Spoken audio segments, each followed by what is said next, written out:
Good evening, everyone, and welcome to Talk with the Titans, live from London, UK, all the way to the US of A and worldwide. I'm your host, Callum L, and this is Talk with the Titans. Oh, man. You know what? Yeah, we're going to be discussing Wahhabism today, baby. So if you guys are ready, okay, it's not going to be a long show. It's going to be a nice, short, sharp show. We're just going to give you a little quick intro into Wahhabism, and let's see if we can get the conversation flowing and see if we can get, the rest of my brothers to come on and actually, break some stuff down. So right about now, we've got my Sunni and Shia tag team taking place. So let me first of all introduce my brother Raza. Salaam alaikum. What's good? Wa alaikum salam, Kalam. Always an honor to be in your show, bro. Thank you for having me again, yet again, Kalam. Showing me that love, bro. Giving me that opportunity to express this, deal with this subject today. Inshallah, it should be an interesting subject, a real eye opener for the brothers. And inshallah, we'll get to it straight away, my brother. All right, let's do this. Let's do this. And of course, we've got my brother Saracen in the building. Assalamu alaikum. Wa alaikum salam, my brothers. Wa alaikum salam to everyone whoever's in listening right now. Keep a short, sharp, sweet show into Wahhabism, representing Sunnism, traditional Sunnism, and letting you know the difference between Sunnism and Wahhabism to stop this hijack of our Sunni name.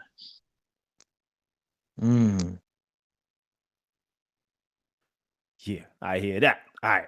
So I'm going to be apologizing straight off the bat. I know my internet is not going to be great today. I'm fighting with Virgin Media.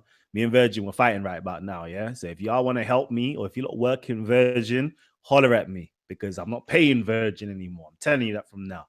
But anyways, all right. So this is what I'm going to do right now, yeah?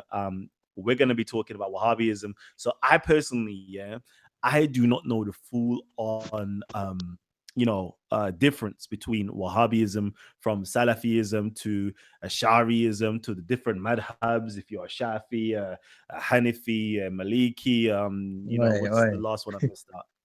What's the last one I missed out? What's the fourth one I missed out? So we've got Hanafi, Maliki, Hanafi. Hanafi, Maliki, Shafi, Hanbali, and then the Shia school, we got the Jafri and the Zaidi. There you go. So, we're going to be discussing these things today, and I'm going to get informed, and I'm sure you guys are going to be informed as well. What I would love for you guys to do is please hit the like button, hit the like button. All right, like it like crazy and share it like crazy as well. I know we're starting mad late. It's 11:30. That's why we're going to do a very short show. We're just going to get you guys abreast to what exactly Wahhabism is. I'm sitting back. I'm going to relax. I might just ask some questions because I don't know. All right, so let's get this in. So whoever wants to start off. I've got links here. You don't want me to read it out or present it on the screen. I think we'll start off with that, bro. If we can bring up let's just get a basic thing on Wikipedia, because I think it's got some really good information on it. And then we can go through that if that's all right with you, Raza. Yeah, inshallah, bro, definitely. So we'll just wait for Kalam to share the screen. Kalam got that Pharaoh stuff going on.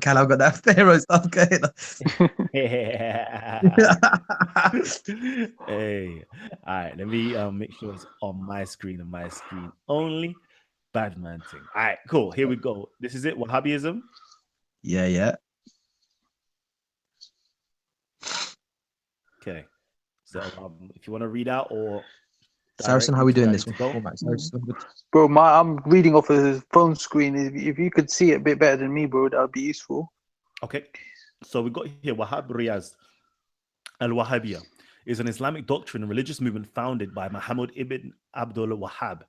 It has been variously described as ultra-conservative, austere, fundamentalist, or puritanical, as an Islamic reform movement to restore pure monotheistic worship, Tawheed, by devotees, and as a deviant sectarian movement, vile sect, and a distortion of Islam by its opponents. The term Wahhabism is often used polemically, and adherent commonly rejects its use, preferring to be called Salafi or Muwahhid. The movement emphasizes the principle of Tawheed, the uniqueness and unity of God. It follows the theology of Ibn Taymiyyah and the Hanbali school of jurisprudence, although Hanbali leaders renounce Abdul Wahhab's views. Ooh. Okay, this is interesting from the get-go. So I'm going to ask a few questions before I jump back Go, into go. this, okay? Because so are you saying to me that my Salafi brothers, yeah, give me a second. Let me put my face on this for a hot second. I see the medicine, Medicine, Yes, Gabs. the medicine man is here. What's Jeez. going on, Gabs? buddy. Yeah, buddy. Yo, Oh man. Good to have you on the Jeez. show. I like the team today. Trust I me. like the team that we got today. Oh, Come on, man, come this is on. a blockbuster Let's now. go. All right, so the power team's here. So now, are you telling me that my brothers, yeah, that I love and really hold close to my heart, yeah, who are Salafis, are this, you know, deviant sect? I'm gonna do this deviant sect that everybody kind of. We're saying that my Salafi Muslims are these Wahhabism. Is this the people that we're talking about? Yeah, in short, brother. Yeah. But Okay. the thing is, here's the thing. A lot of people follow Wahhabism and they don't know that they're following Wahhabism. Because the way that they've been brainwashed, for example, the first question when you say to someone, are you Wahhabi? They say, what's a Wahhabi? Then they say, do you know Allah's name is Wahhab? Astaghfirullah, fear Allah. It has to be emotion. You know, they guilt trip you from asking any questions. You're not allowed to ask questions. The conversation is dead. Brother, you need to fear Allah. Do you know Allah's name is Wahhab? This, that, all of this. It goes on. And then what they do is, we follow Quran and Sunnah. We follow Quran. We just, they don't tell you whose version of Quran and Sunnah they're following, because really they weren't around at the time of the Prophet ﷺ, so they can't really tell you what the Sunnah is. They can tell you what the Quran is, but then they can't really, because they don't know classical Arabic, most of them, even though they say that you have to know Arabic. So it's a way of brainwashing lay people, and Muslim knowledge is so low, bro. Like so academically low, like basics that Muslims don't know nowadays. So when you got someone with a big beard, a thing on the head, they look the part. Oh, mashallah. Oh, he must be a pious Muslim. Do you know what I mean? And that's the trick that they do. So that's trick number one. We'll go through some of their tricks. Oh. Ooh-wee. You lot dropping something. Okay. Now, Saracen's laid out a little premise there for us. So, Saracen, Ijaza, give me 2 minutes. Go for it, bro. Go for it. All right, cool. So listen, obviously, I'm gonna approach this in a fair way. The way I'm gonna go through this is, look, we've got brother Saracen here. We've got someone from the Sunni community. I am here from the Shia community. We got Gabs here from the medicine community, and we got Kalam here. Now, what I'm saying to you lot is that when it comes to Wahhabism, let's break down the terminologies first. Let's break it down, yeah. So Wahhabism, that name, where does it come from? As you just read, rightly so, there was a person called Muhammad ibn Abdul Wahhab, who in a sense basically was one of the pioneers of this movement. He was actually influenced by a scholar back before, actually, a little while before him, by the name of Ibn Taymiyyah. I'm sure you lot and Kalam's probably heard that name as well. He was actually influenced by him. However, Muhammad Abdul Wahhab was actually a lot more successful in actually gaining power at the end, and actually his movement spread. Ibn Taymiyyah's movement didn't spread it as much in his time. Now, what was their movement and why do we call them Wahhabism? Now, so Kalam, you could ask me the question and say, the guy's name was Muhammad. His father's name was Abdul Wahhab. So why are you attributing something to him that wasn't even his name? Because someone could literally say, hold on, but the guy's name was Muhammad. Okay. So what the scholars said is that Muhammad, he started a movement that was obviously new, unorthodox, and he basically started becoming very puritanical in his thought process. He started refuting everyone of his time, and he disagreed with a lot of the common practices in his time that were pretty much agreed upon since the time of the Prophet and onto his. Examples of those could be things like visiting shrines, visiting the Prophet's shrine, intercession, what you call tawassul, istighatha, calling upon the Prophet and the pious awliya or the Prophets for help, or the Prophet's family, believing in the Prophet's supernatural abilities. Basically, this standard orthodoxy that we had within Islamic thought. What he chose to do was, as his first senior Ibn Taymiyyah did, was basically reject all of these concepts. So he rejected the concept of, visiting shrines or having shrines.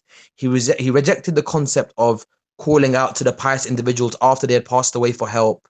He rejected in the aspect of calling them to seek Allah's help. So you would call actually them, and Allah had bestowed upon them special power, because the normal Muslim thought process was the Prophet and the pious prophets and the awliya and the Prophet's family were blessed individuals who actually had power to help you. Even the same power they had while they were living, they retained that power after they passed away, because death wasn't considered the annihilation of man in Islamic thought. The soul lives on in Islam, as Islamic theologians say. Death is separation of soul and body. It's not the soul lives on.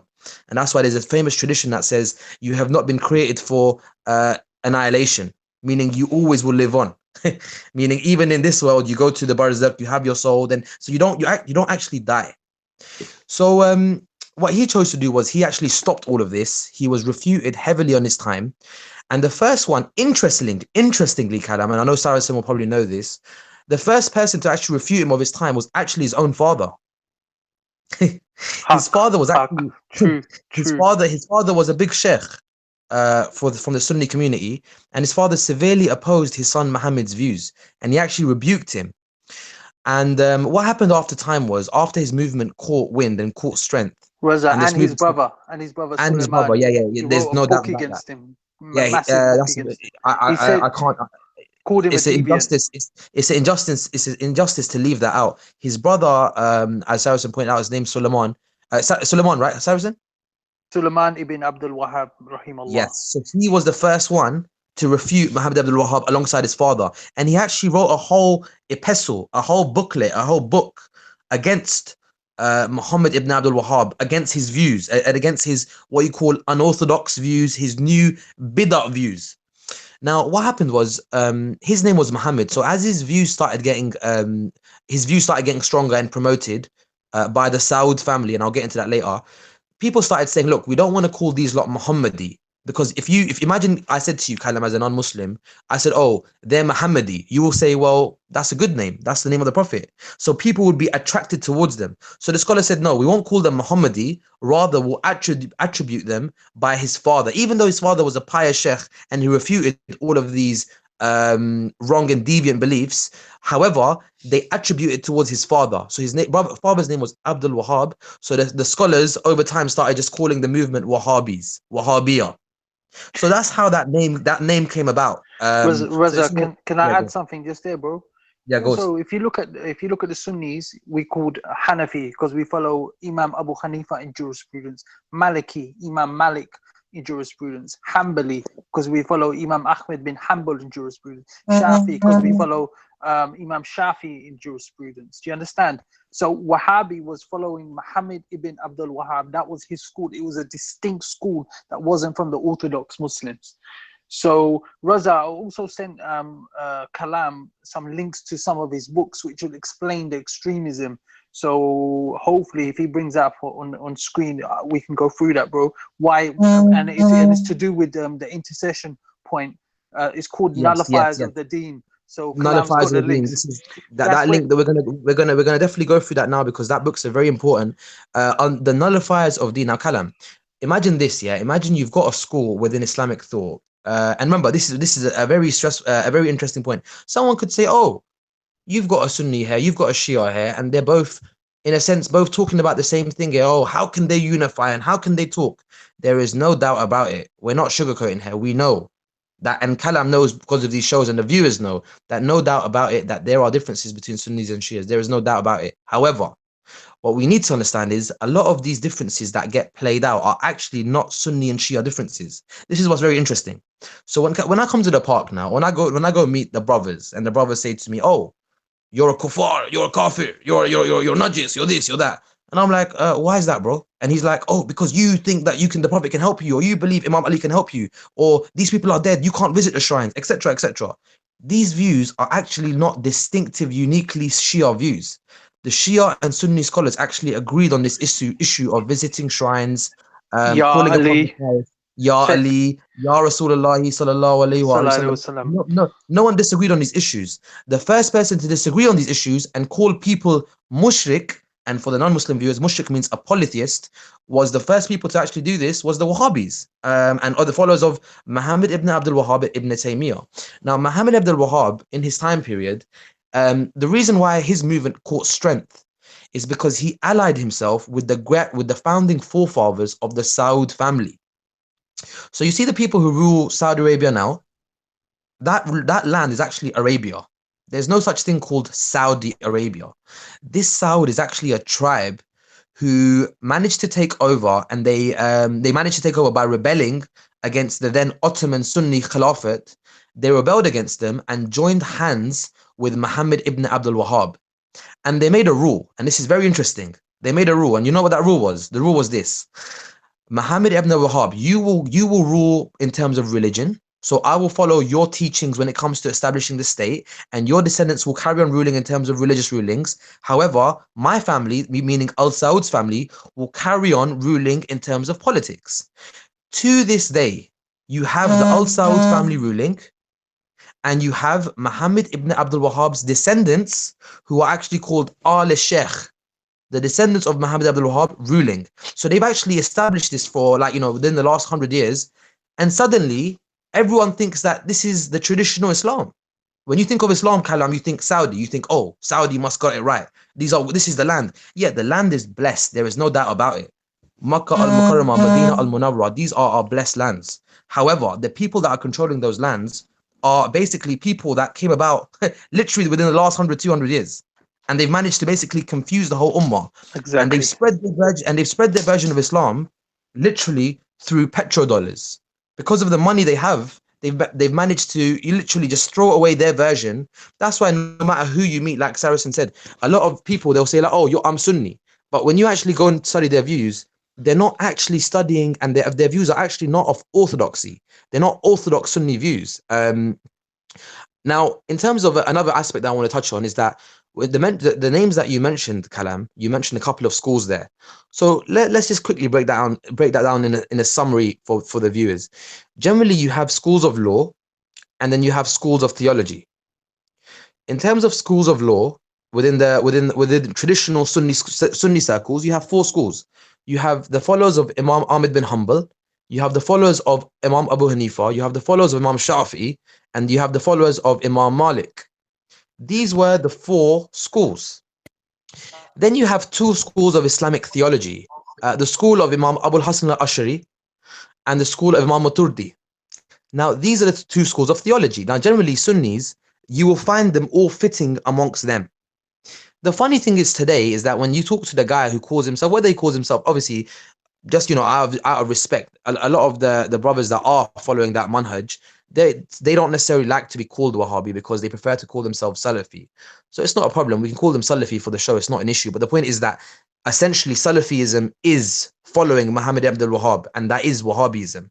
So their opponents have always called and referred to them as Wahhabism because we've never actually recognized them as the true Salafis.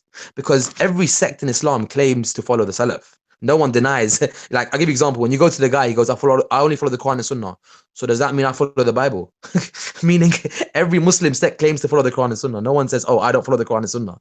It's just you follow a distinct version, a distinct interpretation that Muhammad ibn Abdul Wahhab gave it. And the book Saracen's talking about, I'll tell you why these lot were very dangerous. Because they started basically saying anyone who does these practices, it invalidates your faith. The book that Saracen sent you, Kalam, is one of his famous works. It's called, if I'm not mistaken, Al-Nawaqid al-Islam. And what that means is the nullifiers of faith. The things that you do that nullify your faith. Now, as you know, in certain Islamic traditions, to nullify your faith means that as a Muslim, I am now no longer a Muslim. You've excommunicated me, and now I'm a non-Muslim. I'm actually a kafir, as they love to say. And what that actually means after that, it's a precursor to saying now my blood is permissible to shed. You can basically shed my blood. Oh, and take your women, rape your women, put them into slavery, burn your books. They love the women. They love the women. Yeah, they love the women. They'll take your women to slavery. And this has actually happened in history, and this is why it's very interesting. And I always say this. I'm not saying that the Wahhabis or Salafis today are ISIS. However, clear that what ISIS follow is an extreme version of Wahhabism. It cannot be denied. As in, it's just literally burying your head in the No, it's sand if you don't original, believe. Raza. It's original Wahhabism, bro. The thing is, Because Wahhabism has changed over the years. Like, so now there's a lot of moderate Salafis, Wahhabis. You know what I mean? They're cool. You know what I mean? There's some cool ones, but they still follow the nonsense Wahhab came out. The Wahhab came with. But the ones that if you follow the original Wahhabism, bro, it's ISIS. There's no All doubt. right. because All that's right, what it is. before you go there, yeah, because I gotta stand up for my Salafi brothers right now, and I know my Salafi brothers ain't no ISIS. You know, I know there is brothers that are borderline ISIS, but I'm saying my Salafi brothers ain't no ISIS. So what I want to do real quickly, is just read out this last bit, and I want to go into the nullifiers, yeah. And then hopefully I could put on my my Salafiyah garments and hat and roll up my my trousers above my ankles and actually supply a few Sunni brothers right about now. So brothers, if you would like to join in, okay, because I can't support you that much, okay. I'm gonna be real with you. I can't support you that much. So if you want to come in, okay, and spread and speak your truth, please come in and speak your truth. I want to keep the show as balanced as possible so we can get the different viewpoints so far. So far, my Sunni brother and my Shia brother are on the same side against the enemy right now. The ops is, I guess, it's the Wahhabis right now. So I want to see what my other brothers, have to say. Who's outside of those particular schools? And let me get it in. So let's go into this Wahhabism real quickly. Again, Wahhabi. The last bit I'm going to read out. Wahhabi is named after an 18th century preacher and activist, Muhammad ibn Abdul Wahhab, 1703 to 1792. God damn, you lived quite a long life, 89 years, yeah? Go on, good for you. It says here, he started a reform movement in the remote, sparsely populated region of Najd. Najd is like the central area of Arabia, which is quite deserted still, advocating a purging of such widespread Sunni practices. Wow. There you go. Wow. Okay. So my Salafis are even against Sunnis at this moment in time. Okay. Raza didn't even read that. Raza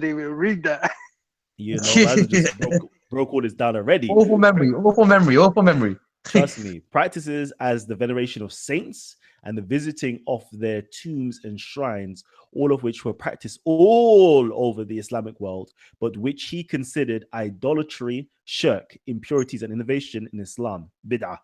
Eventually, he formed a pact with a local leader, Muhammad ibn Saud, offering political obedience and promising that protection and propagation of the Wahhabi movement meant power and glory and rule of the lands and men. So, real quickly, okay, because, so far it's saying that, you can't venerate the saints, you can't visit the tombs and shrines. Now, as far as I remember and recall, reading Islamic literature, we have supposedly Hajar and Ishmael, who's buried in Mecca underneath the Kaaba, underneath the Hijr region.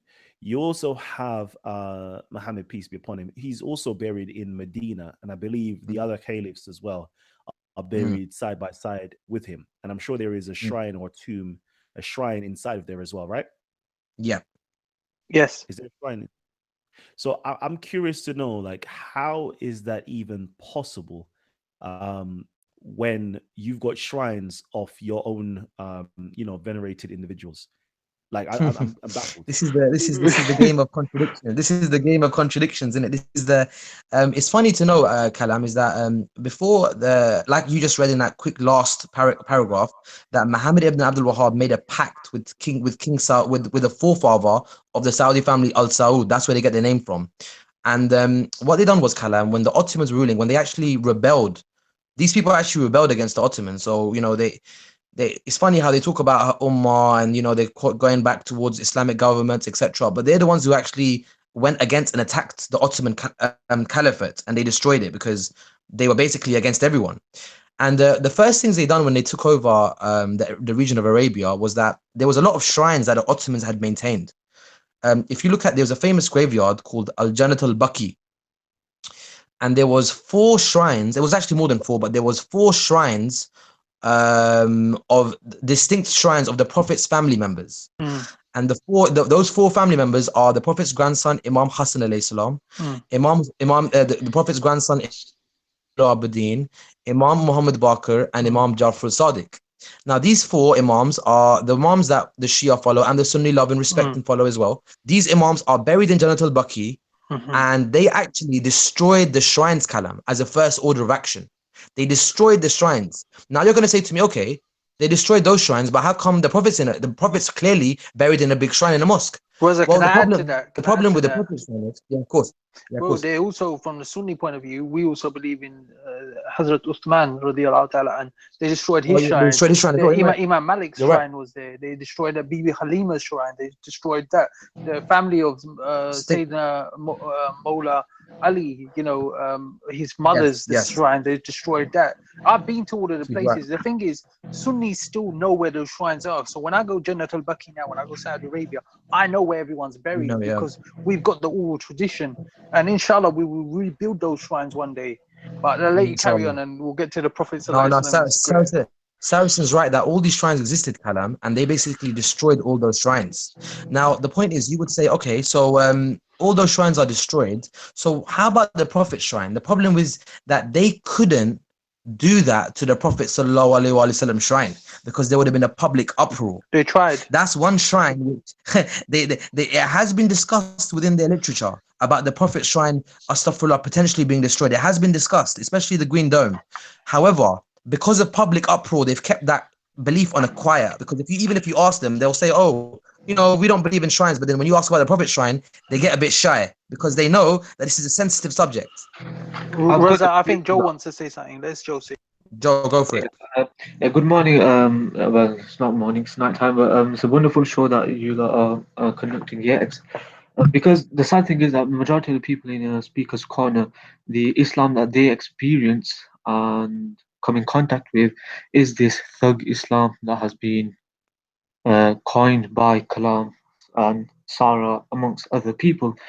Now, I would like to just quickly mention that we see this constant Arabization of people. I don't want to mention specific names of individuals in part, and this is a common Wahhabi pseudo-Salafi. The reason why I call it pseudo-Salafi is because they don't actually follow the Salaf, the pious predecessors of Islam, in which they literally Arabize everyone. They change the names, in which traditional Sunni Islam, representing the Ash'ari Maturidi theological schools and the four jurisprudence schools, do not do. And I've got the proof for the fact that they want to actually destroy the Green Dome of the Prophet ﷺ. And this is from one of their scholars called Muqbil bin Ibn Hadi al-Wadi'i. He graduated from the oft-quoted and so-called famous academic university, the University of Medina, which they send droves because of the funding they get. And this guy, his dissertation was published in 1981, in which he openly asked for the Green Dome in Medina, the Blessed City, to be demolished and for the grave of the Prophet, peace be upon him, to be brought out of his mosque. And I let other people continue, but wow. And they still believe that. They still believe that, Raza. They still believe Did you just say that he said that it should be demolished? Yeah. And the Prophet's grave be brought out because of the accusations of It's shirk. an academic paper. It's an academic Dissertation, paper, bro. yes. And by the way, is that the famous Wahhabi scholar from Yemen? Yes, and a point to note is that he graduated from the University of Medina. Now, every Tom, Dick, and Harry from the Salafi school follow imams and sheikhs who have so-called graduated from that university. And they want to do it because when I went to Medina, bro, I went in 2008. I went, and I spoke to some of the Salafis who are at Jannat al-Baqi, who tell you not to pray, this, that, the other, told you not to. These people can't benefit you. And I said to him, well, we've destroyed this grave. What about the Prophet's grave? Sallallahu alaihi wasallam. And he said, he goes, yeah, we should destroy that as well. It's bid'ah. So the ground, lay people amongst the Wahhabis want to destroy the grave of the Prophet sallallahu alaihi wasallam. And there was actually in 1920, there was a movement. Before 1920, in the last century, there was a movement to destroy the grave of the Prophet sallallahu alaihi wasallam. It was actually a Deobandi Sheikh Ashraf Tanvi, and I know a lot of the Brelvis don't like him, but Ashraf Tanvi, credit to him, credit where credit due. He wrote a very strong paper, and he academically proved that the grave shouldn't be demolished. So these are just some of the byproducts. But Kalam, if we could go into the nullifiers of the deen, Raza, I think it'll be quite useful, so people don't think we're making this up. This is actually, and it'll explain some of the behavior that we see as well. And I would like to also mention that it's not an internal Muslim conflict, because academics who are non-Muslim have also commented on the ideology of the Wahhabi Salafi mindset. For example, I've got a book with me by Vincenzo Olivetti. He talks about the imposition of Arab headgear, Arab dress, the flip-flops, and amongst other things, the tracksuit, which Gary mentioned this week on the COE's channel. Yeah, and that's a book. That's a book that everyone has to get. Let's plug this book. Yeah, you made that. Let's go to the nullifiers now. Let's go to the nullifiers. Yeah, let's move on. Whilst Kalam does that, bro, let's plug that book, because it's a very short book, and it gives you a good comprehensive history about the abuse about Wahhabi Islam. It's called Terror Source, the Ideology of Wahhabi Salafism and Its Consequences, by Vincenzo Olivetti. Could I just read the short summary? Go. Okay, it says, in summary, we could say that the Wahhabi Salafi ideology can be summed up by 6 major traits. A, it is literalist, and that's how we see the anthropomorphism of theirs. It is anti-reason and anti-philosophy, and that's why they critique us, the traditional Sunnis, who are into this academic, philosophical nature of high existential questions. 3, it is anti-culture, or at least anti-high culture, and that's why they have no art, no poetry, no aesthetics. It is antinomian, which is it refuses to accept traditional authority. 5, it is internally unstable, and we see the instability inside their psychological headgear, as we see the threats of stabbings and the kicking of tan and such, because they don't have no spirituality, amongst other things. And lastly, it is aggressive and repressive. Joe, are you Sunni? I am, yes. So theologically, I represent the Ash'ari Maturidi methodology, and as a jurisprudence, I am a Hanafi. MashaAllah. See, I'm not the only one out there. MashaAllah, good to have you on the panel. I think it's important for us to actually portray a new Sunni, the spiritual, philosophical, intellectual side of Islam. We need to get it out there. Rather than this sluggish culture, which drives everybody away. For sure. 100% we will. Let's see what Kalam's come out with now. Let's keep it moving. Nullifiers of the deen. The nullifiers of Islam. Okay, are we there? Yeah, that's it. And by the way, this book is hard to get now. It's very hard, because since 9/11 they've been hiding this book. You know what I mean? I had to search quite hard to get this book. I'm with you. My grandfather. Wow. All right, let's get it. So, this is the first page so far that you've given to me, page 15. Yeah. Where are we reading from?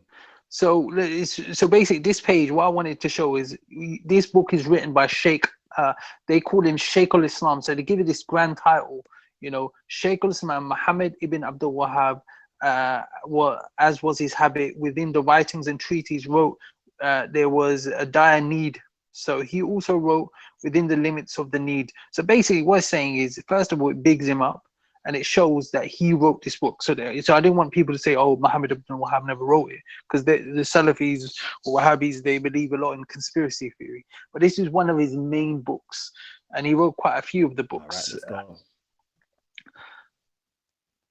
So the first nullifier, because we've gone to the second one, the first nullifier was something that all Muslims agree upon. The first nullifier is anyone that associates any other partner with Allah subhanahu wa ta'ala, commits shirk, and is out of the fold of Islam. That's fine, no problem. It's the second one that we're dissing. Now, Raza, this is the one. It says, he who sets up intermediaries himself and Allah and supplications and reaching the intercession and relying upon them has disbelieved by unanimous ijma. That means unanimous agreement of the Sunni Muslims, which is complete, how do I put this? Bullshit.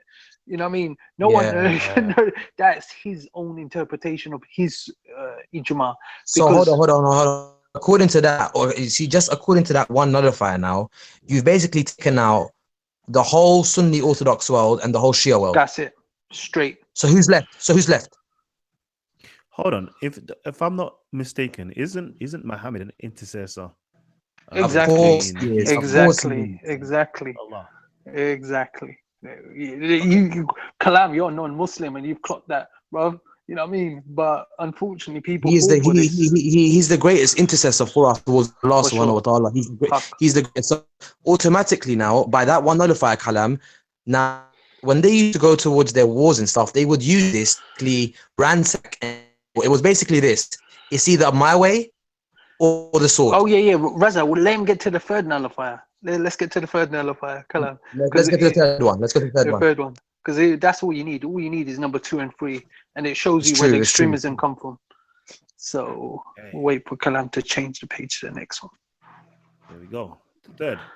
So the third one says, "He who does not believe them, polytheists, or disbelievers, or doubts their disbelief, or deems their path to be correct, has disbelieved."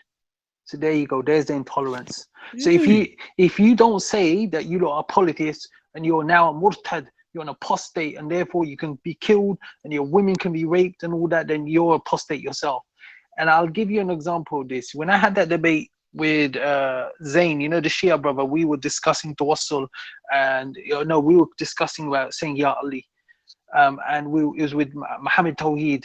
And respect to Muhammad Tawheed, you know, he goes, turn off the camera. A lot of people have asked me, what did he say after he said to me, my brother, if you believe that, you're out of the fold of Islam, because he believes in the third nullifier of the deen. And he says his sheikh is Muhammad ibn Abdul Wahhab.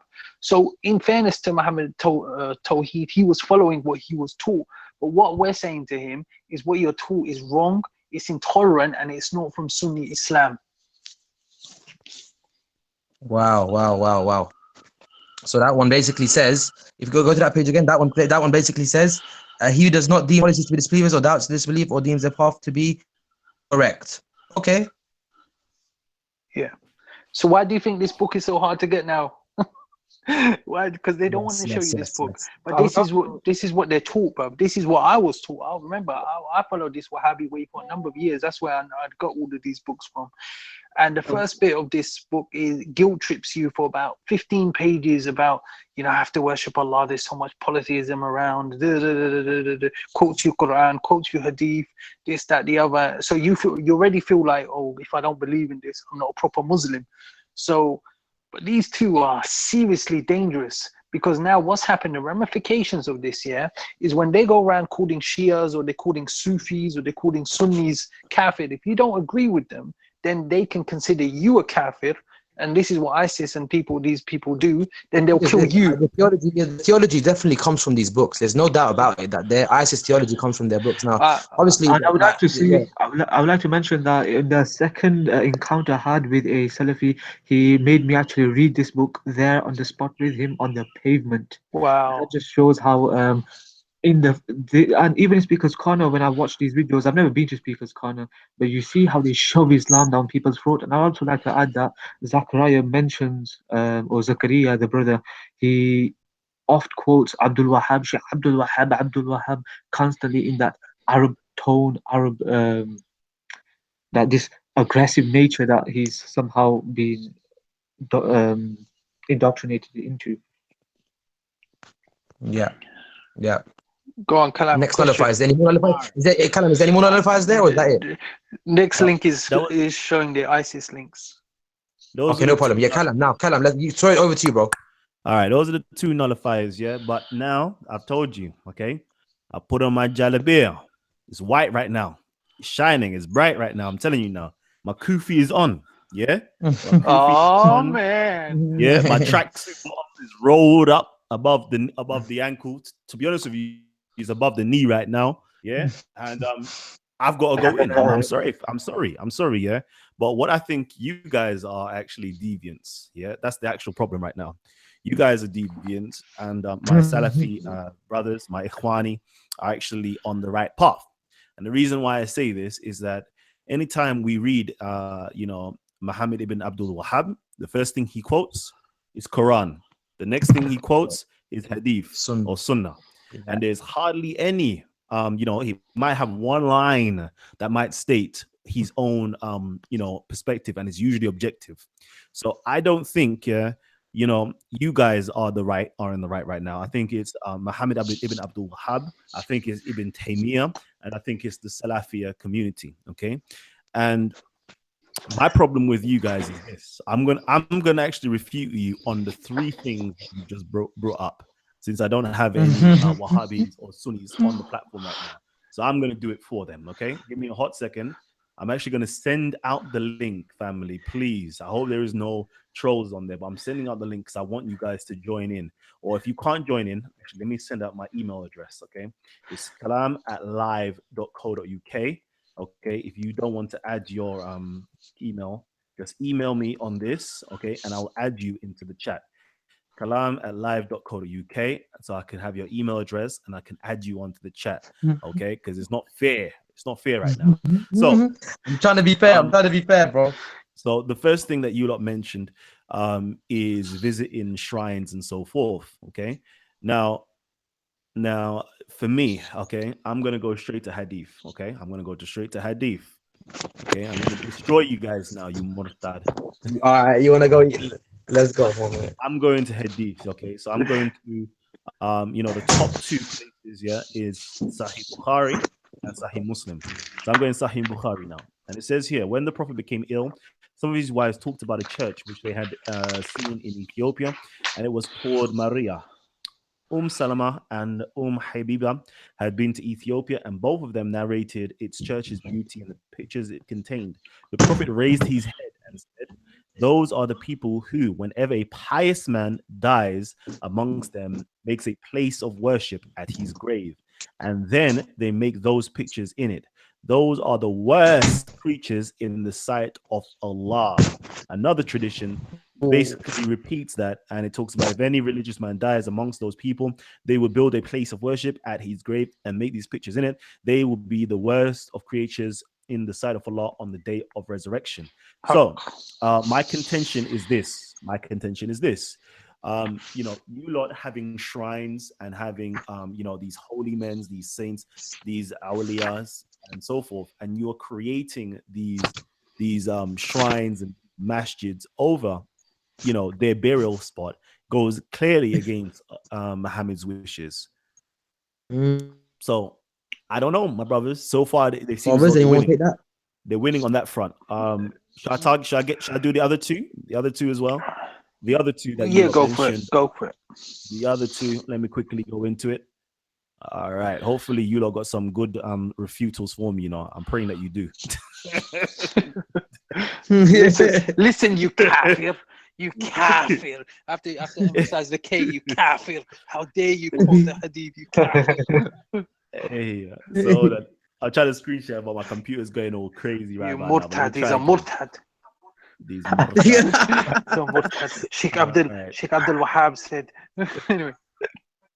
So see, you can see us as we are into humor. If you can laugh, you can have a laugh. We're not totally serious all the time. Haram to laugh, I'm not laughing with you guys, okay? I'm straight faced right now. All right, I'm in my Salafiyah mode. So, anyways, the second bit here is he who sets up intermediaries between himself and Allah, supplicating to them, beseeching them for intercession, and relying upon them, has disbelieved by way of unanimous agreement, ijma. Now, I don't know about you guys, but the only person, okay, you should be relying on or depending upon is Allah Azza wa Jal, okay? Is Allah Azza wa Jal. That's the only person who is our Rabb. You are breaking the Rabubiyah, Awliya. Yeah, you're breaking the first principle of Tawheed, which is Rabubiyah, which is relying upon your Lord, because your Lord owns everything. He's literally the Rabb Alameen, okay? The Lord of everything. All known things. There's no doubt about it. There's no doubt about it. So therefore, if you're supplicating to anybody outside of your Rabb, you are committing shirk. Inside of Surah Al-Fatiha, it literally says,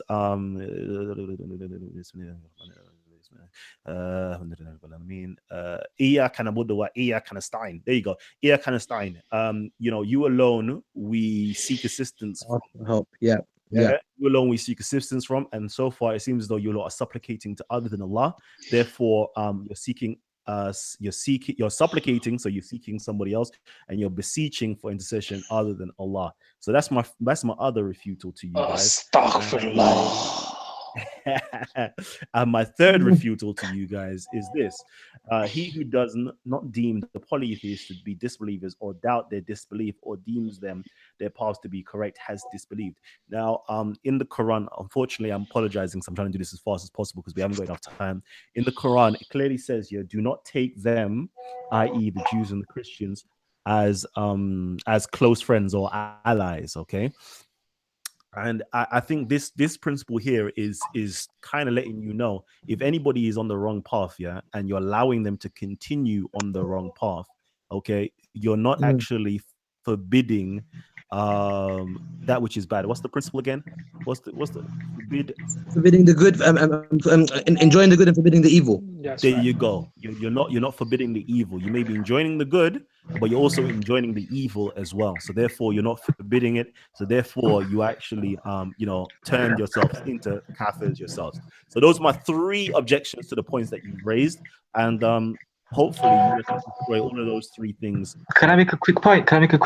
Go for it. Go ahead. And first and foremost, these individual topics probably would require individual shows It's because true. the amount It's of true. proofs we have. Second point is quite ironic because the very proofs we'll have to go to will be printed by these very same Wahhabis who like to tamper and meddle with the translations True. and the actual origin source, as Kalam himself finds out when he goes to sunnah.org and where they have the brackets amongst other things. Yeah, straight. I mean, we could deal with it, Kalam, but We got to do I this. we'll deal with it at a very basic level, bro. There you because go. You need to deal with it. Hold on 1 second. You need to deal with it on a real basic level because I've just brought rows of three things that could cause shubahat in our our audience's mind. So hopefully, okay. Actually, I'm independent. I don't even want you to refute me. I want to be right. But hopefully, you lot got a quick rebuttal. But of course, there is going to be more to follow on that. But because of the the time restraint that we have right now, please just quickly drop a few little rebuttals to what I've just raised. Raza, go for it. I'll jump in after. All right, Kalam. In terms of the hadith, I'm just trying to find that hadith and trying to find out what the scholars have said about that hadith. I'm going to go to point 2 and 3 first, yeah? Kalam, could you go to point 2? Can you go to point, just reconfirm point 2 again for me? Point 2 was what again? Kalam? Sorry, the computer's just acting up. Yeah, Point no 2. Yeah, point 2 was... Give me a second. Oof. See, my laptop is moving mad bookie as well. Okay, the second one is he who sets up intermediaries between himself and Allah, supplicating to them, beseeching them for intercession and relying upon them, has disbelieved by way of unanimous agreement. Ijma. Okay, cool. So you're saying you're using that as your premise in saying, well, intercession is clearly something that's a nullifier. Basically, you're using Muhammad Abdul Wahhab's argument, right? Yes. Yeah. All right, no problem. So you see the concept of intercession now, Kalam. Muhammad Abdul Wahhab has made a nice one-liner there and just taken out the whole ummah very easily. The point is that when it comes down to intercession, we have an abundance of narrations that have clearly spoken about this in a very clear way. An example of this is the famous narration that a lot of scholars do quote, and it's quite known. And even Ibn Kathir does quote it in his tafsir. It's the narration of Utbi. It's quite a famous narration where a man, and I'll actually get the whole narration out for you right now, where a man actually went to the Prophet's grave after he passed away. And they said, he basically made a statement that, you used to be there for us when you were alive and who's there for us now. And basically he wanted to be forgiven. So he basically applied the verse, Surah 4, verse 64, which says, if they had come to the Prophet and asked, and he also had asked for forgiveness, Allah would have forgiven them. So he went to the grave of the Prophet and he asked for forgiveness and he directed it to the Prophet's grave. And he said, Ya Rasulullah, we would come to you when you were alive, forgiveness. We come to you when you pass away. And the voice from the Prophet's grave came and said, you have been forgiven. So that's the famous narration of Utbi that's mentioned in basically, it's quite unanimous, meaning no one really denies that narration. It's in generally all books of tafsir and hadith. Number one. Number two is that there's a famous narration, Kalam. Al-Hakim narrates in as Mustadrak that there was when Adam alayhi salam was born, after he took the apple from the tree, or whatever he did from the tree, he wanted to ask for forgiveness. Now, for many years he asked for forgiveness, but he wasn't forgiven. For many years he asked for forgiveness, but he wasn't forgiven. In the end, he done a special prayer, and in that prayer he said these words. He said, "Ya Allah, forgive me in the name of your blessed Prophet Muhammad sallallahu alaihi wasallam." So he specifically used the intercession of the Prophet Muhammad in this special prayer. When he used the Prophet as an intercessor to ask for forgiveness, then Allah forgave him. And that's quite known in our traditions. It's not something that's unknown. It's quite a known thing now. So basically, only after that did Allah forgive him.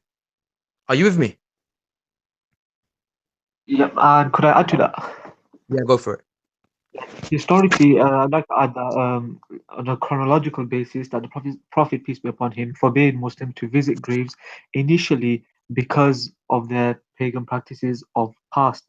However, once he had came and propagated his message and sent the truth, taught them true monotheism, not the anthropomorphic monotheism of these pseudo-Salafis, the Prophet then narrated, كنت نهيتكم عن زيارة القبور فزوروها. I had forbidden you from visiting the graves, but now you should visit them. Now, if you look at the commentaries of this hadith, they say that at the time of, they say basically what I have just said, that at the time of Jahiliyyah, the period of ignorance, when people would actually worship, actually take these the deceased as deities, the Prophet forbade them, but now he, after teaching the rules of Islam, the Prophet permitted this. Now, it's also narrated by Abdullah bin Mas'ud that the Prophet said, I forbade you from visiting the graves, but now you should visit them. This is in Ibn Majah, one of the Sihah Sittah, 6 canonical books, and it's also in Muslim, and it's also narrated that the Prophet used to actually go to Jannatul Baqi, the famous cemetery, Baqi cemetery, which Saracen also mentioned previously. Okay. Can I add to that as well, bro? Yeah, go. Because they're gonna say, and this is where a lot of the people, this is what I mean, Muslim education. A lot of people, Muslims, don't read anymore. So for 1400 years or 1300 years, by the time Muhammad ibn Abdul Wahhab came, this practice of going to graves, seeking intercession, believing that the person can hear you and can benefit you, reading Quran for them, it was not disputed. Maybe there was one or two odd people. So for the main point there is that Muslims believed it. They had to have some reference from Quran and Sunnah to believe that unanimously, majority of the Muslims, do you know what I mean? And Sunni and Shia, it was agreed upon, yeah? So, but the problem is, what they don't understand is the way that the kuffar or the and kuffar will go into what kuffar means in another show, but basically the polytheists of the time in Mecca, they believed in something called pantheism. So they believed in the high God, Allah subhanahu wa ta'ala. That was the God of the Meccans. But then they believed in sub-gods, Lat, Uzza, Manat. And they believed this pantheon under Allah they had their own kingdoms, and they could independently benefit Muslims. So when they would go and pray, and they would pray to intermediaries and things like that, that's what the Quran is talking about. When they were into praying to their gods, they thought that they could pray. We don't pray to intermediary gods. We pray to Allah subhanahu wa ta'ala direct. But we believe through the power of Allah, Allah gives people, so what we call asbab. So just as the paracetamol. So when you've got a headache, you take a paracetamol. We don't believe the paracetamol. Obviously, there's chemicals and stuff, but we believe that this is a bit metaphysical, but we believe that Allah subhanahu wa ta'ala has put the power within the paracetamol to cure your headache and stuff. This is the point.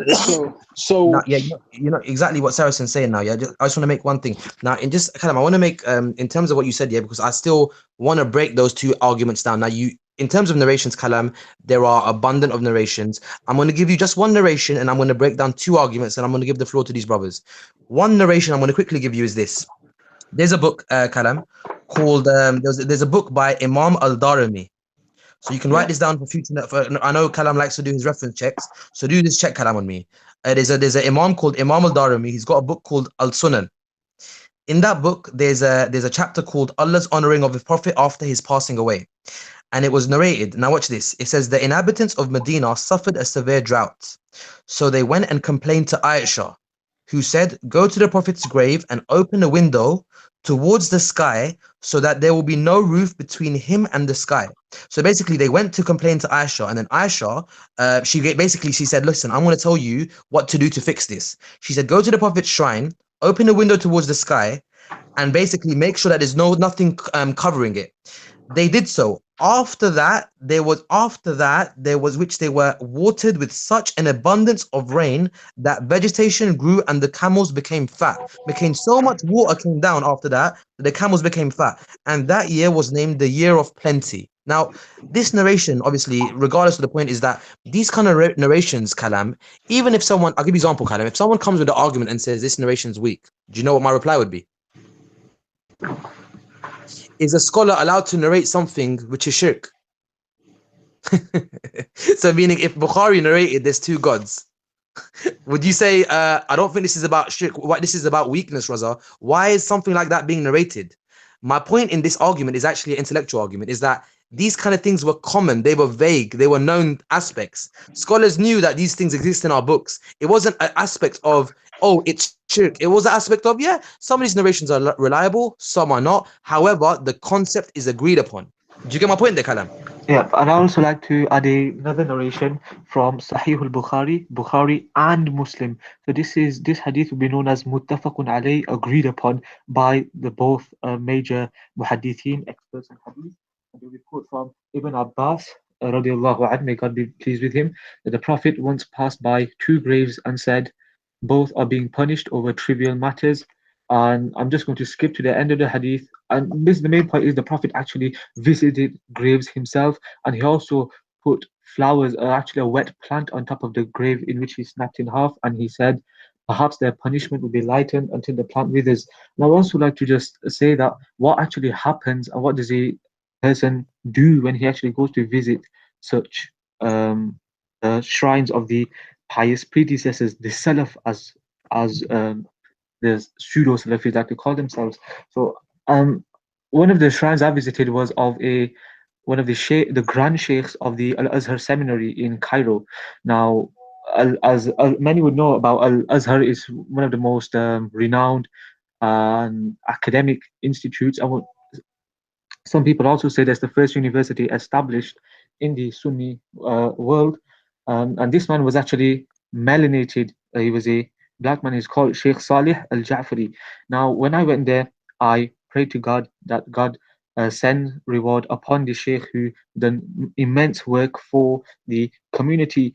And every Mondays to Thursdays, they would hold gatherings of spirituality where they would do dhikr, remembrance of God inside the mosque. They would sing poems in praise of the Prophet, poems in praise of the Ahlul Bayt, the family of the Prophet, the companions, and other righteous people. And not only this, thereafter, after the gathering would finish, for free, they would feed the poor. I myself ate rice, etc. And I even picked up a few books, such as the famous book by As-Suyuti called Rafa'u Sha'nu Habishan, which is raising the status of the Habashis, the Ethiopians. And it was a very inclusive, diverse. This is what you call true morality. Like they say, you judge a tree by its fruits. Huck. There's no doubt about that. Now, there's one, Kalam, you mentioned a verse that's used quite regularly, because look, by general, obviously we can't do justice to the narrations, but inshallah, Kalam, in another day we can go through all the narrations and I'll give through adequate sourcing. In terms of the Quranic verses, you mentioned two verses. I think the first verse that you mentioned was about the verse of, so look, in terms of the intercession concept, I think that's pretty much broken, because there's so many narrations on intercession that the Prophet intercedes and people used to come for him for help in his life and after, that principle of Muhammad Abdul Wahhab doesn't stand. That principle of takfir does not stand. The pure abundant, the pure plethora of narrations, it doesn't stand that test. The second concept was Surah Fatiha. You mentioned Iyyaka na'budu wa iyyaka nasta'in, meaning we ask you for help and we worship you. So you can say to me, and you rightly did, and a lot of people use this as evidence, and it's just like a lack of understanding. And I think just not knowing the preliminaries of reading the verses is that we only ask you for help. So therefore, this verse is clear that you can't ask anyone apart from Allah subhanahu wa ta'ala. If you ask anyone else, you're clearly contradicting the Quran, and then it in turn becomes shirk. Now, the answer to that is this. Now, you have two ways of looking at it, Kalam, and the brothers listening. You either have this verse, either you take this literally. If you take this literally, no problem. But I want you to be consistent to your approach. If you say this verse means I only ask Allah for help, that means when I say, Kalam, can you come and help me fix my car? Kalam, can you help me do this? I am now contradicting that verse. Either you take that literal understanding, because you can't say, no, it means only in his lifetime. Because where did you get that only? If someone says, no, it means only in the Prophet's lifetime, where did you get that clause? Because the verse doesn't say that clause. Either you're going to go from that literal approach, or you're going to take our approach, which is the common Sunni and Shia understanding of the verse, which means that yes, you only ask Allah for help because He is the only independent help giver. Meaning, when I ask you for help, when I ask Gabs for help, when I ask Saracen for help, when I ask anyone for help, I know that even though they're helping me, they are a means, and the person who's actually helping me independently is Allah. They are helping me as being dependent on Allah. Boom, Do you understand the difference, boom, Kalam? boom. And I would also like to mention that as Hanafis, I'm sure Saracen would like this, that there's the true Orthodox Shaykh al-Islam. One of them was called Ibn Hajar al-Makki al-Haytami.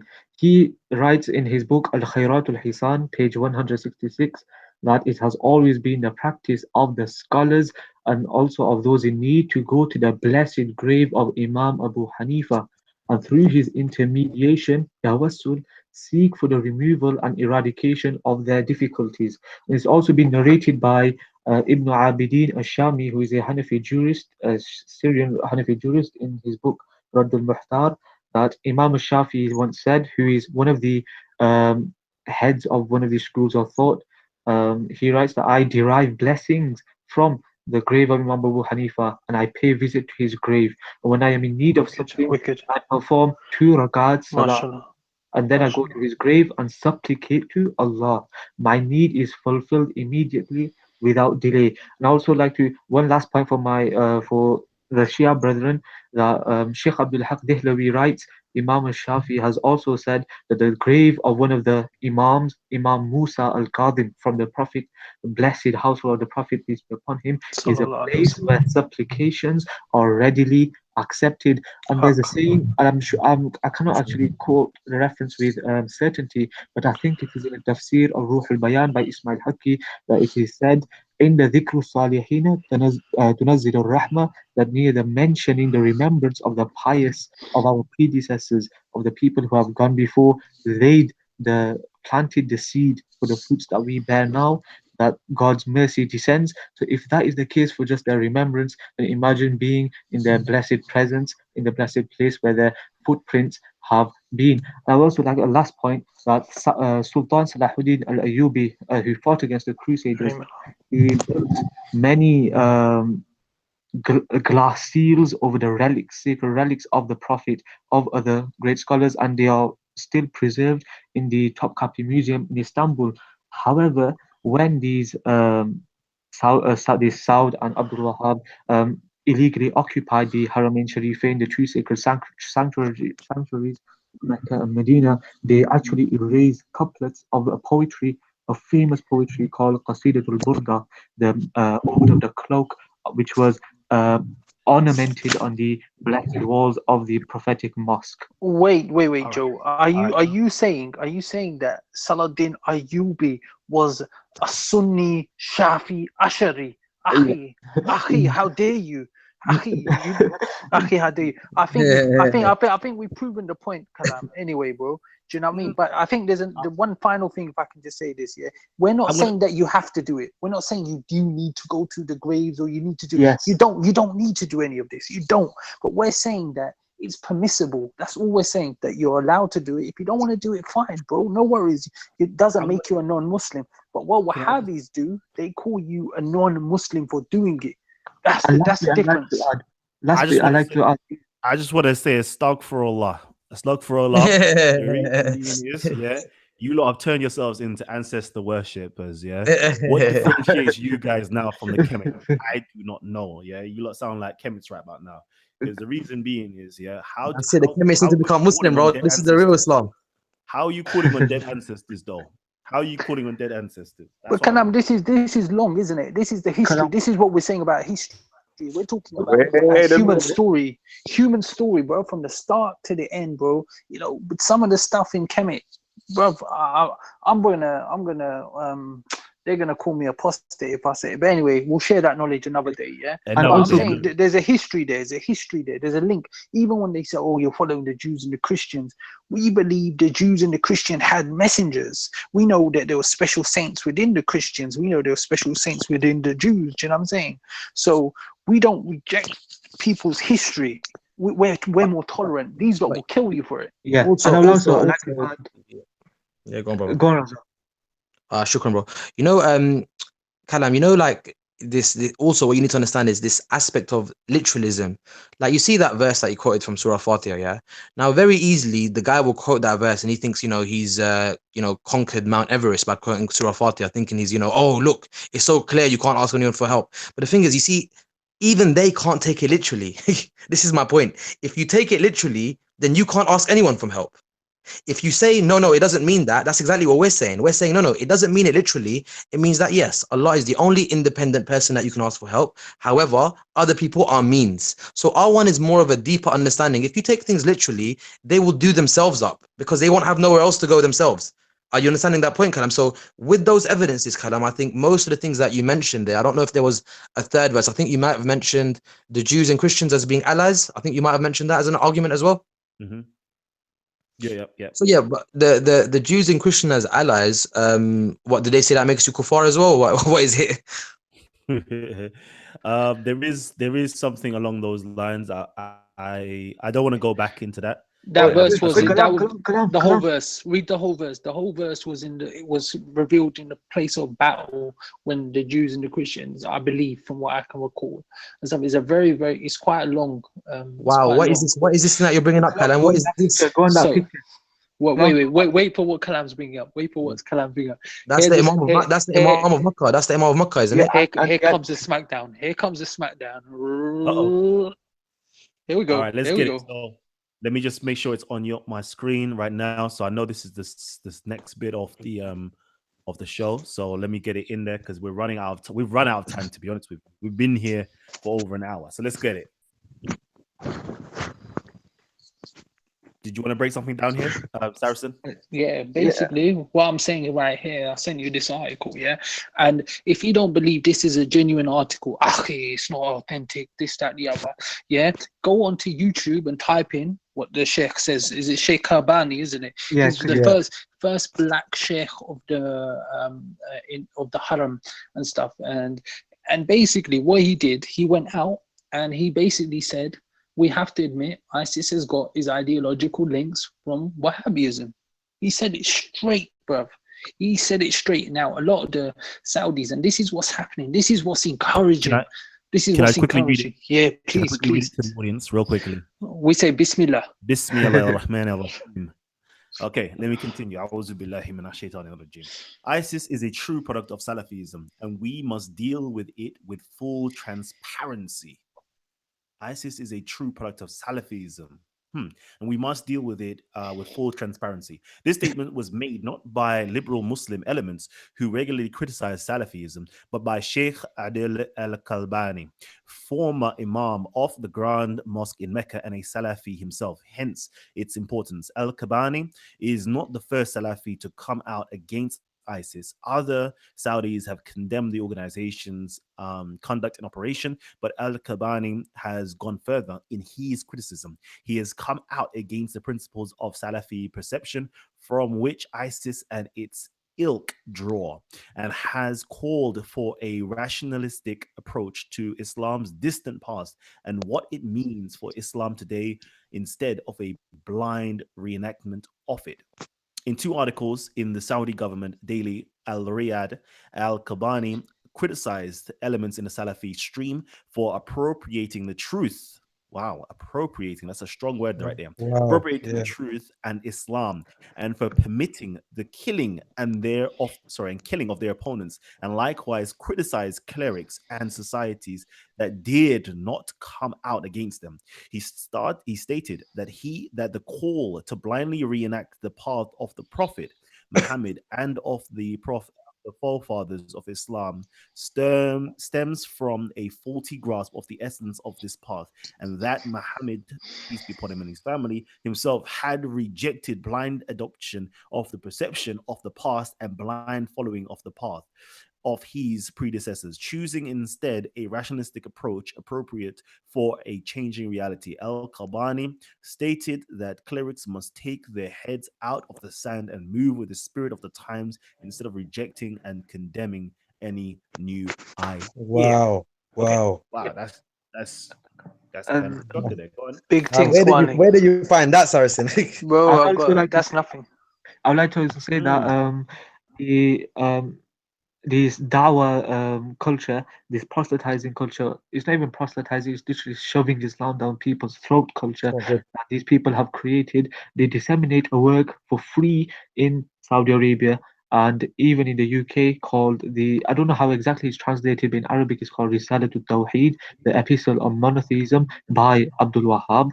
Now, this same work is freely disseminated in the controlled areas in Syria and Iraq by Daesh, the group. So they have shared linked works. Not only this, they are both political pawns of the West. And also what we also see is just how the Libyan slave issue came up, regardless of the veracity of the reports that come out to the mainstream media. We saw people in the park who would blatantly refuse to condemn their Arab masters. And not only this, even in G Circle, where they were actually preventing people to actually join the G Circle, their own black Muslim brothers, because fear of oath. They have this concept called al-wala wal-bara, loyalty and disloyalty, where even if your Muslim brother has done something wrong, the very fact that he's a Muslim, you shut up and give him a free card. Yeah, I think That's I think true. you know, I think wrong is wrong, isn't it? You have to Wrong is condemn. wrong. You And, have to yeah. condemn wrong, and I think when someone does wrong, you can't just be like, oh, he's Muslim, so he's excused. It doesn't work like that. Exactly. But this is what we want to do. This is why we did the show. We're not attacking anyone per se. Yeah, what we want to do is educate the wider public, both Sunni and Shia, both of us. We want to, and the brother here, Joe, as well. Yeah, we want to educate people that what you see in the park isn't necessarily orthodox mainstream Islam, unfortunately. And unfortunately, it's usually the people who shout the loudest, who call themselves Sunnis, who make the most noise. Some of the manners in the park are atrocious. It makes me sick. I'll be honest with you. You see what's happening you see how mans like Tan have come now into the park. Yeah, if you look at what's happening in Malaysia, in Indonesia, the Wahhabis have spent billions. I'm not talking millions. I'm talking billions, and they've sent up little centers for the last 20, 30 years now. The products of these people are intolerant. No, you know what it is, yeah. What they actually, what's very in a sense sometimes frustrating is that sometimes the game that they play is that basically when it comes down to Shias, they'll be like, yeah, you lot believe in calling the Prophet, the awliya, the Prophet's family, you lot are mushrik, you lot are kuffar. The thing is, they try and make it sound like it's a Sunni and Shia issue, when in reality, it's actually not. It's actually just a Wahhabi issue, meaning the vast majority of the world who are tend to be Orthodox Sunnis and the Shia world agree on these concepts. Yes. It's only the Wahhabi Salafis who disagree. So if the Wahhabi Salafis disagree, that's fine, it's no problem. But then don't try and make it sound like it's a Sunni and Shia thing. Exactly. And the fact is, before Wahhabism took over Mecca, there used to be a seat for Shia Jafri scholars. So parts of the Mecca had different. They had a Hanafi, Shafi, Maliki, and Hanbali sheikhs within, and they had their own circles, and they had a Jafri sheikh there. And Shias have always been allowed to visit Mecca and Medina. So if they're not Muslim, why are you allowing them to enter the Haram? Kalam, Yeah, go on, brother. Kalam, you often mention the word unity in plurality, and this is what the traditional Orthodox Sunni paradigm had, where even though we have the four schools, the two theological schools, these are this what you call plurality in unity via plurality. Even if you look at the North African history of Islam, where they never dressed like that man Kalbani in the article there with that tea towel on his head. They actually dress their own African garments. Not only, we have the likes of Uthman Dan Fodio, who fought A very against the good point there French. about the culture. You made a very good We point had, there about the culture that Mm. Islam we have, allows you to retain your culture. It allows you to, no Yes. matter what part of the world you're from, whether you're African, you're Asian, Islam Yes. allows you to retain your normal culture.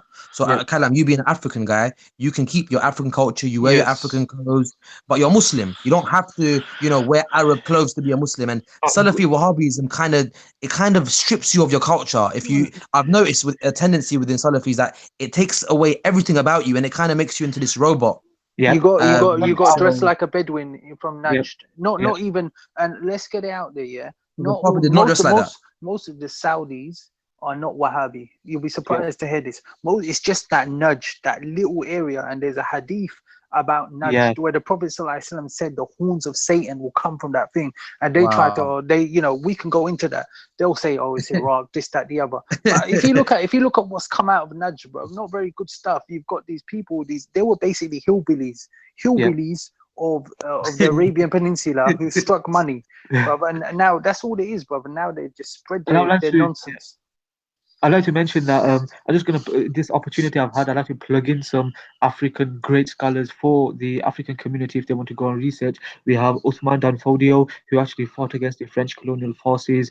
Ahmadou Bamba. We have Omar Mukhtar, who fought against the Libyans in the Libyan region, who only passed away recently. And regarding the scholars I follow, this traditional Sunni Islam, they actually they actually mention such great African scholars. We not only do we study this the people who come from Arab. I'm from Indo-Pak background, so I have a good knowledge of the Indo-Pak people. I remember the Shia brethren. I watched their video on Bayatul Qadir where they mentioned Ata Muhammad Bandialvi, Ahmad Raza Khan, Sayyid Ahmad Dehlan. I was familiar with them as well. So we promote a knowledge, cerebral, intellectual culture, whereas these people are a dogmatic, a low IQ, without any sort of higher level. This is why people like myself in the traditional Ash'ari paradigm can appreciate, although we may not agree totally. I'm not really, to be honest, I'm not really studied into Kemetic philosophy, but we actually appreciate and we actually converge on so many matters. Whereas the people at the park will tell you, energy this, energy that, etc.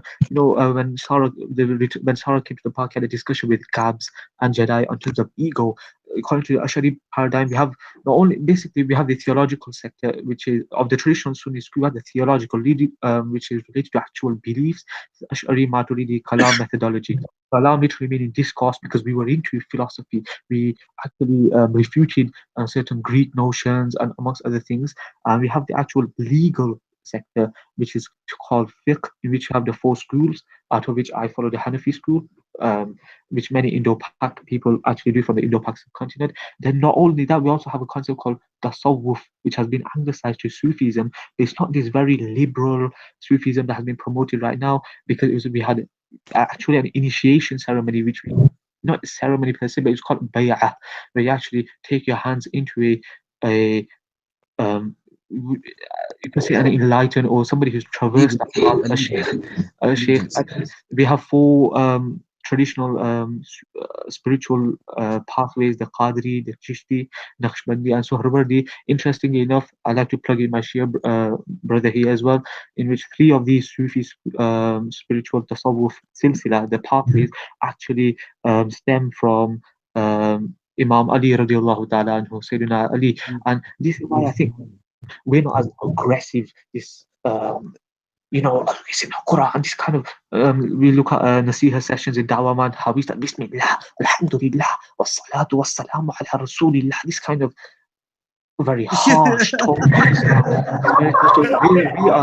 We are not we are seriously not into that. We are just I don't know, these people are just low. I don't want to insult people because obviously Live and let live in it, Joe. Live and let live Yeah. in it. Like, we don't need to go and bash Islam in your face. If you want to follow Islam, cool. If you don't, that's cool. Do you know what I mean? Each to their own. I just wish that people like Kalam, them law, and the brothers Gabs, or anyone if saw this lot, you lot would have met different types of Muslims. You lot would have seen it different, man. And We're out there, we're there now. our character is the biggest da'wah tool, you could say. That's When- it. Yeah. Well, but we're coming now. We're coming now. This is it. It started. It started. We're coming now. We're taking over the park. The haq is coming, but real Muslims coming to represent real Islam. You know what I mean? You lot have we had party times over now. Let me get my brother Gabs in. Let me get my brother Gabs in right now. Because Gabs doesn't have enough to say. Go on, Gabs. We got to say, King. Do you know what? I was just gonna say, I was gonna say to the brothers, like, what do you think started this whole, like, what prompted it? Like, what was the driving force for the, the way people are acting like this? What made them? Do you know what I mean? You see, like you're saying, like you got these Muslims that act in a certain way, like the brother was just showing, like the way they speak, and then obviously I've seen It's ghetto, isn't it? It's good. It's ghetto. I like to add one thing. Basically, the majority of the people in speakers corner, I've never been, but what I can tell from the videos of what I've heard from people speaking is that many of them are reverts to Islam via prison. And many people have also mentioned this Thug Islam, where it all comes from the street. It's true. And this also links to the history of Wahhabism, where Abdul Wahhab was actually a Bedouin. Now, if you look at the prophetic hadith and narrations regarding the Bedouins, because they never lived amongst the people, they were quite rough, uncultured. They never had the adab and the akhlaq, the mannerisms, etiquette, characteristics. And I'll give you one narration just to which encapsulates this ideology. The Arab. When the Prophet, peace be upon him, was walking and he was wearing a Yemeni shawl, a beautiful Yemeni shawl, which was one of his favorite garments to wear around his neck. A Bedouin came and grabbed the shawl from the Prophet's neck, from the Prophet of God's neck, snatched it, that red marks were left on his blessed throat. Now the Prophet smiled and let him be. Now that tells us a lesson that these people are actually uncultured, and he also shows a message about the peaceful nature of the Prophet as well. But the reason why they get converted into prisons is because of their oil petrodollar funding. Well, I don't know where they get their funding from, but we can clearly see their manpower there. And that's the thing. If I could just add to that as well, bro. Kalam, that's a great question, because this is how we're gonna deal. This is such an important question. How we're gonna deal with extremism in our country as well. My experience is, when you come from a kind of a community where it is a stuff like the reality is ghettoized. If you come and you've got a ghetto mentality, you've got a thug mentality, you're angry at the world, your social reality is in a certain way, that mindset is going to then go into scripture. Now, if someone gives you the power and say you can follow Quran and Sunnah directly, you don't need to go through next man, you don't need to go through a scholar, you could just read the Quran. The big step, if you're angry and you're already a killer, you're going to find the verses in the Quran that justifies killing. You're going to find the hadiths that justify rape. They're out there. It's about your mind. It's about your mind. And that's the mindset that they bring. And then what they do, they go into prisons and they fund. It's true what the brother said. Then what they do, they give you scholarships. And they give you thousands and thousands of pounds to send you to Medina University. Gabs, you know what Gabs originally asked you, and Kalam, I'm gonna let you wrap up because I know you're trying to wrap up, Kalam, my brother. So I'm gonna take too much. Gabs, you asked about why is it that there's this aspect of this mentality and the violence. Gabs, it's very, again, this is with all due with respect in terms of academia. This is not trying to disrespect another school, but however, the foundation of the school was built on aggression. Yeah. So if you study the foundation of Wahhabism, they went around conquering other areas of Saudi, what they call Saudi today, and they literally said, if you don't follow our version, we will your blood, your woman, and your property is allowed for us. So they use this pretext of saying, well, if you don't believe this, you're not a Muslim. If you're not a Muslim, your blood is halal. Therefore, I can then basically use that to take over the region. So they use that constantly. And I'll leave you with some research, Gabs and Kalam. Tell them about Karbala. Yeah, exactly. There's a famous incident that's exactly what I'm going to go to. There's a famous incident called, they call it the sack of Karbala. So basically, the Wahhabis in the year 1802, under the rule of Abdul Aziz ibn Muhammad, the second ruler of the first Saudi state, they basically went in and attacked Karbala, and it was basically a vicious attack on the Shia population of Karbala. They went in and completely sacked it. They killed women and children, and they basically went to the shrine, the shrine of the Prophet's grandson, and they looted it. All in the name of religion. All in the name of religion. Imagine that. In the name of religion, you've gone to another city, you've sacked it, the Prophet's grandson's buried there, you've destroyed the shrine, you've taken the gold, you've killed women and children, and then you've gone back to Saudi. So this is the kind of mentality, and that was endorsed by the scholars. It was endorsed by the scholars. It wasn't like, oh, this was bad. They endorsed it. But the Sunni scholars condemned it unanimously. The Shafis, No, the Sunnis Hanafis, always condemned it. The Sunni scholars always condemn it. Yeah. And they were called, and the main scholar, the Hanafi main scholar of the Turkish Empire was Ibn Abidin, and he called them the Khawarij. He said that they're not Sunnis. And for centuries, they were not called Sunnis. Only recently they started calling themselves Sunnis. You know what I mean? They weren't considered Sunnis.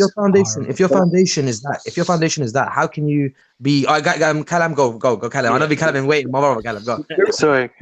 Hey, your family, we've had a very informative show so far. What I would love for you guys to do is please hit the like button and share this with your friends and your family all day long, okay? This has been a very powerful show. Again, I always say to you guys, there is literally a super chat button down below where you can donate. But if you can't donate any physical monetary funds, please donate a like, donate a comment, donate a share, tell a friend to tell a friend, tell your family to tell their family, okay? This is a very enlightening session that we've just literally done ad hoc. My brothers literally, we was on the last live stream earlier on.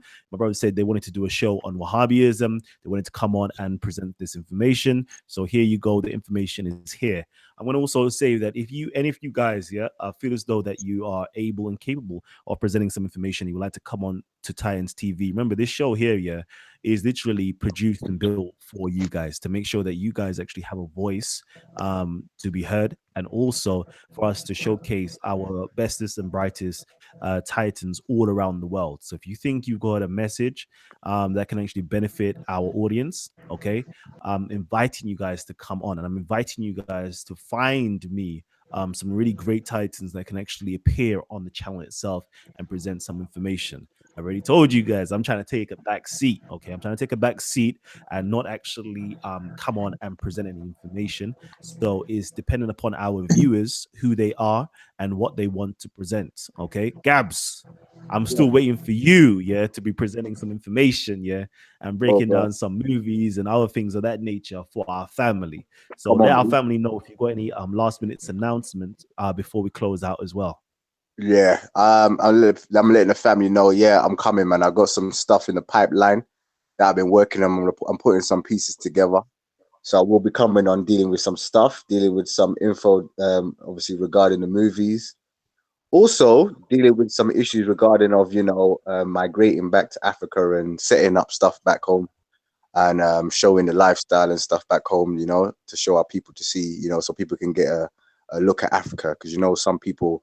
When they hear Africa, they think of some spooky, scary place, do you know what I mean? Where there's just voodoo all over the place and people are a bit fearful of, wanting to go out there. So yeah, I'm going to be bringing some more of that information and stuff that's going to be coming to a town near you. So yeah, stay tuned. Excellent. Let me shout out my brother, and Sarah in the building.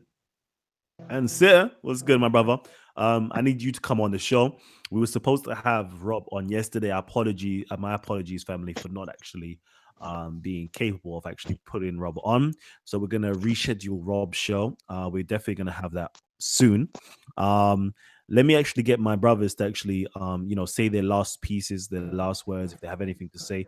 I'm actually gonna do it in an orderly fashion. Okay. So what I want to do is have Joe, Raza, then Saracen. Say their last words before we close on the show. I know the show can literally continue and go on and on and on, but we're trying to make it nice and short for our viewing audience. And salute to my moderators who are out there putting in the work. I see you, family. And please, man, like, share, and support. We're doing this all now. Like, we should all be in our beds right now, but we're doing this for you guys, okay? So, let me get Joe on first. Yeah, I'll also say just thank you for this great platform, and I would urge people to actually fund Kalam, because when we have a multi-billion-dollar funding going into other people's pockets, then I think this is one of the games we need to pull our socks up on. And the second thing is, I think I'm basically here to provide a alternative, true paradigm actually, which is the actual mainstream Sunni Muslim, the Orthodox, which are much more into cerebral thinking and into higher level thinking. So, for example, when Kalam actually mentioned pockets such as, "Oh, I go for a shower, I go under the water." So when he talks about gnosis, we have the concept of ma'rifah in Sunni Islam and spirituality. Thousands of books have been written on this volume. When Gabs talks about ego, we have the nafs. And we have so many things. People like myself can actually join the dots and have the actual unity, actually develop oneself, actually go on a spiritual ascension. The mi'raj, when the Prophet said that the prayer is the mi'raj of the believer. Similarly, knowledge too. And I'll pass this on. Yeah, brother. Thank you, Joe, for that, man. I appreciate that, brother. It's good khulasa, good conclusion there. Kalam, again, always thank you for having me on the show. In terms of our content today, what we done, I hope it was informative. Again, we tried to keep it academia. I don't want to, if anyone was offended, that wasn't our aim here. Our aim is literally just to educate people and let people know that, you know, the school that people are representing is not the school that they're actually saying it is actually a new school by the name of the Wahhabism that followed Muhammad ibn al-Wahhab, Ibn Taymiyyah. Orthodoxy was never within them, and they've actually gone against the vast majority of scholarship within Islam. So if someone wants to follow that school, it's not a problem because everyone's entitled to their own opinion, and I actually do respect that. However, I feel like we should be fair, and if they do have that view, they should always come and say, look, this is our view, and we know that a lot of scholars disagreed with us, and they should be very careful with their takfir, because this takfir kind of mentality is destroying the ummah and destroying the world, and we need to distance ourselves away from this type of approach, inshallah ta'ala. Yeah, I can't really add too much to what the brothers have said. So again, thank you very much, Kalam, for doing the show on short notice. It's a very basic show. It's an introduction to Wahhabism. We will do further shows in the future if you guys want it. If you don't want to know, in the comments below after the show, if you want to know more about Wahhabism, we can go into big detail about it, the ideologies behind it. But what Raza just said, the main thing is that they have this thing called takfir, which is anathematizing other people, which therefore leads to violence, killing, you know, and there's definitely this agenda to promote their type of Islam, which is so-called dawah. So when people say they're giving dawah, most of it is basically Wahhabi dawah. So be very careful and we want to put out to non-Muslims out there, you know, there's lots of different versions of Islam, and most of the times that you come across Islam will be Wahhabi Islam. That's not the authentic Islam as well. So, you know, just get out there. But thanks very much. Thank you for everyone for staying up and watching the show and supporting Titans TV. Shall we do a chant? Go ahead. Go on, Raza. You want to say something? Oh, that wasn't me. That was my. Let's do the chant. Let's do the chant. The naras. Oh, the naras. Oh, you gonna go for the naras, Kalam? Yeah, man. Let's go for the naras. Let's get a slogan in. Go ahead, family. Any of you boys want to drop it, or am I dropping it? Raza, you do it. Good, bro. I like your voice, bro. True say, Zan does it even better than me, but let's go in it.